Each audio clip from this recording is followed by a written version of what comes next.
Dans son discours d'ouverture, le Premier ministre chinois Li Qiang a souligné que la CIE représentait l'engagement de la Chine en faveur de l'ouverture et de la coopération mondiale.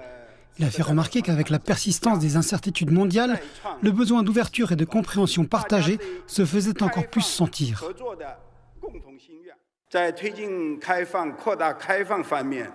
S'agissant de promouvoir et d'étendre l'ouverture, la Chine a toujours honoré ses engagements. Nous avons complètement respecté les promesses faites, en réduisant nos droits de douane généraux à 7,3%, ce qui est encore plus bas que l'objectif fixé de 9,8%. Nous avons mené à bien toutes les mesures d'ouverture annoncées lors des 6 éditions de la CIE précédentes, parmi lesquelles la mesure consistant à supprimer toutes les restrictions sur l'accès aux investissements étrangers dans le secteur manufacturier, réalisée récemment comme promis.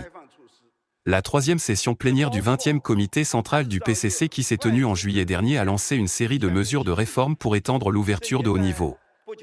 Le gouvernement chinois met en œuvre ces décisions sous la forme de tâches spécifiques, de missions de travail et de répartition de responsabilités pour garantir la saine mise en œuvre de chacun des points. En particulier, nous allons étendre davantage l'ouverture des institutions, promouvoir activement la conformité aux règles économiques et commerciales internationales de hauts standards, et mettre à niveau les zones pilotes de libre-échange.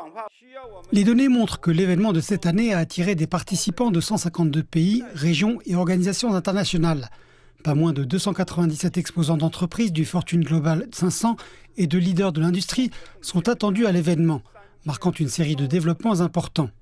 Cette année, la CIE se déroulera jusqu'au 10 novembre et accueillera de nombreux sous-forums et activités, notamment le Forum économique international de Hongqiao.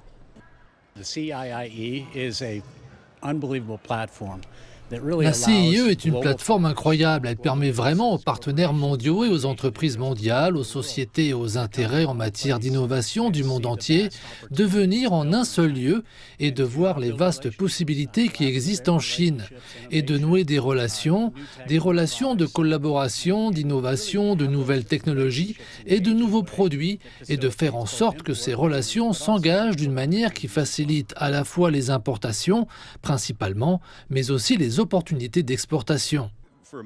La CIE offre une opportunité et un forum extraordinaire en ce qui concerne les possibilités qui se présentent effectivement en Chine. En ce qui me concerne, je viens ici avec un énorme sentiment d'attente, d'anticipation et, en fait, de positivité.